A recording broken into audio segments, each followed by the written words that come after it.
welcome to the Citizen channel, or welcome back if you're one of my regular watchers. Today we've got our away day programme watch. So we're going to have a look at old Newcastle United versus Manchester City.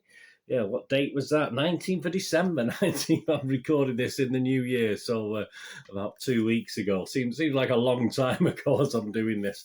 So yeah, Newcastle United away. An interesting 4-0 defeat. Not our most efficient, wasn't it? But let's see how efficient Newcastle are with the magazine. Yeah, I flicked through of this. Just 18 pages of sponsors and ads. That's okay. That's not bad. That's not a bad proportion. And of course, there's a few adverts there. There's adverts of Fun88, who are the main suppliers, of course, the bookies, Bet365 and Boyle Sports. Also, a couple of the other bookies wanted to get involved as well. So, yeah, it's unusual to see three bookmakers in one club's magazine, certainly a Premier League club anyway. £3.50. For 84 pages, as I said, which is the standard this year, guys. And I think a lot of these programmes are being produced in conjunction with a firm called Reach, who have a lot of now newspapers, local newspapers in their sort of stable. And obviously they do the city programmes and do many clubs programmes, the main clubs. So they seem to be dominating a place called Reach, of course, who obviously is reachsports.com if you want to subscribe to the city programmes, of course. But interesting enough, I'm not too sure if this is done by Reach, but as I said, it's a pretty standard 84 pages, although style and layout does vary from club to club, so at least we're not all totally the same, which is nice to see, certainly for these. Otherwise it'll get a little bit monotonous, wouldn't it? We have, of course, to start us off, Eddie Howe and the captain, Jamal Lascelles. Is that how you pronounce it? Jamal Lascelles there to kick us off with their columns. Nothing outstanding, just the normal stuff. Then we get a scene setter, it's called, which is a brief info on City versus Newcastle and Almiron head-to-head. Yeah, an Almiron head-to-head. So we've got the Almiron head-to-head with. Let's have a quick look at this. Almiron head-to-head with Jack Grealish, of course, in this one. Interestingly enough, yeah, 14 crosses to 21 in Grealish's favour. 27 tackles from Almiron to only 10 by Grealish. So it doesn't tell us much there. A few other little stats as well. That's just a couple I picked out for you, but quite interesting. A free page, We Are United, celebrates fans' birthdays and other events, including deaths mixed in. Personally, on a personal basis, I would keep that separate. I wouldn't keep birthdays next to actual deaths. I mean, that's just me. That's just how I think. I don't know what you think out there, guys, but I would keep a memorial section, a slightly different. It might be in the same section, but obviously offset aside. But they're just mixed in, which is a bit odd for me anyway. It's not something I will look at in other programmes as well. 6 pages on City with pen picks, and I mentioned, of course, Shay Given, who played for both, the usual small pen pictures, etc. But there is a nice touch, opposition scrapbook. That's a nice little touch with some standout moments in history, both old and new for City, of course. A lot of those images I'm familiar with and you might be familiar with, but it's just a nice little touch to put in the programme. The big interview, so most clubs put a player's interview in this, is with Alan Sant-Maximin, of course, 8 pages. And he certainly knows how to keep the fans on side. One of his quotes, when games was finished for full-time, players from different clubs would come up to me and say, "That's an amazing stadium with such a great atmosphere." Or perhaps he just asked him to swap shirts, but he tries to keep the fans on side. And perhaps I'm being a bit mean there, but yeah. Doesn't quite sound right to me. Guest columnist actor Azim Chowdhury, who of course supports Newcastle. Yeah, I still like him though. I like what he's in. He makes me laugh, so I'll still stick up for him. So actor, you'll recognise him, of course, looking at that picture. Fabian Schär features in the Toon Tombola. Yeah, this is a good one. Sort of, you get questions to players, etc. Obviously, the potluck depends on what number they pick, and obviously you get some quite obscure questions, and this was quite funny. It did make me chuckle. Obviously, not exactly the meaning of life in these questions, but he was asked what can be seen from his bedroom window. So as I said, it was potluck. Obviously, 100-odd questions. The answer to that was not a lot. A lovely tree outside with colour and stuff, and there are birds in the tree. There you go. Were they magpies, perhaps? Who knows? But yeah, I do like quirky, don't I, guys? So I can't complain about that. But it did make me chuckle, which I liked. I like that aspect of it. I do like these question interviews to be quirky, and I certainly got my wish with that one, didn't I? Very, very good. Tournament history looks back at Europe Euro and World Cups past with ex-Newcastle players who are featured for different countries. Not bad. The print's a little bit small. I mean, they're cramming a load in, so they've got to go small with the print, with the typeface, with the font, etc. But it does look a little bit like a spider's crawled over the page. I'm all right. I can just about read it with my old eyes, but if I was sort of reading it on a coach back from the game or something like that, I'd be struggling to fully magnifying on it, I must admit, with such small writing.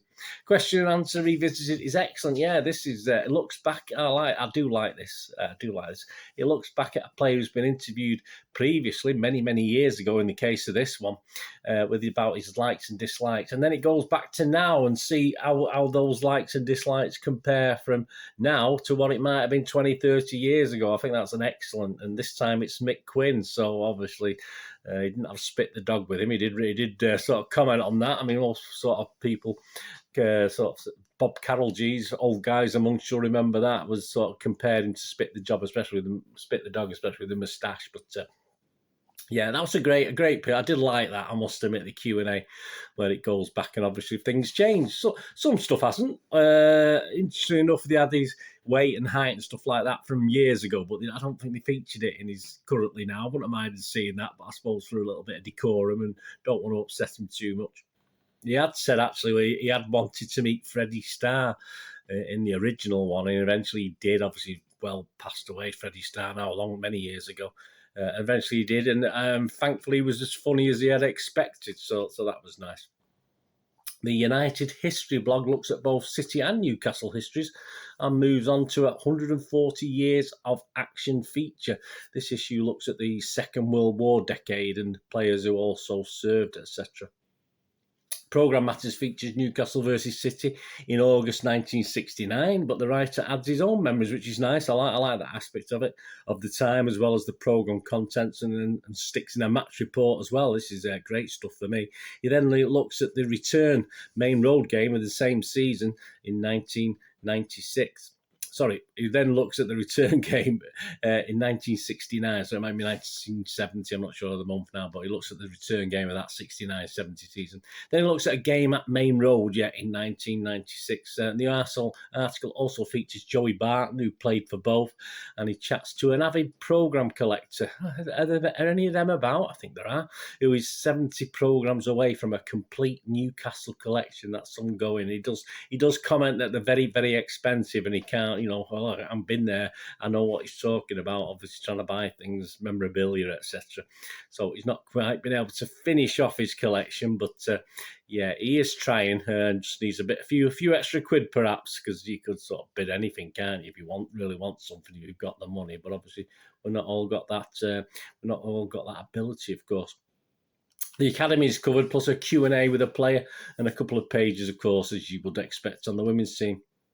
There's a 4-page Junior Magpies feature, which is a quiz, and it's very, very good, including you can get a crossword, you get guess the ground, recognise the club badge, etc., etc., etc. So a nice little quiz for the kids and older fans as well. I mean, I have, all right, some of it's easy, but some quite hard questions in these little junior quizzes.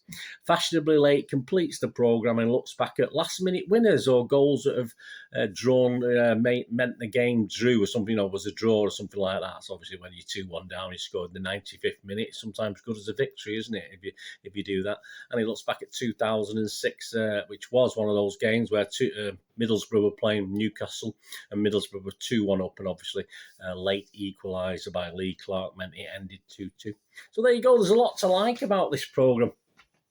Although generally for old eyes, as I said, the print is a little bit small, but that's because they're cramming so much information. There's a lot more space in some magazines and programmes I've looked at this season, that's for sure. The history link features are excellent, and you know me, I like my history.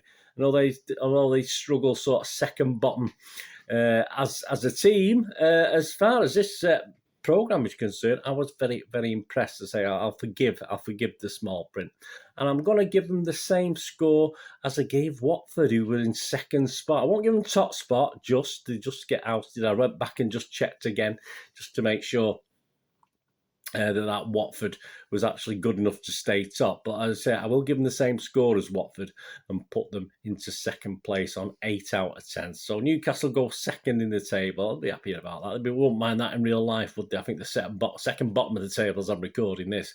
So they won't mind switching that around. But yeah, not quite. As I said, I had another quick look through Watford because I knew it was a quite close. It was very, very close. I had a look through Leicester as well, who sit third at the moment. But I'm happy to put Newcastle with an excellent programme into second spot, and the table should be on the screen there for you. Excuse me.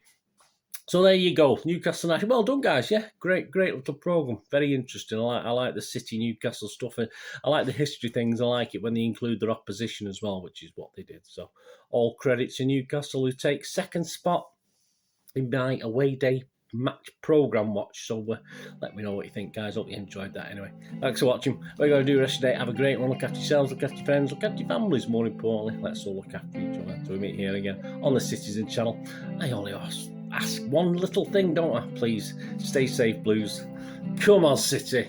Thanks for watching. Bye for now.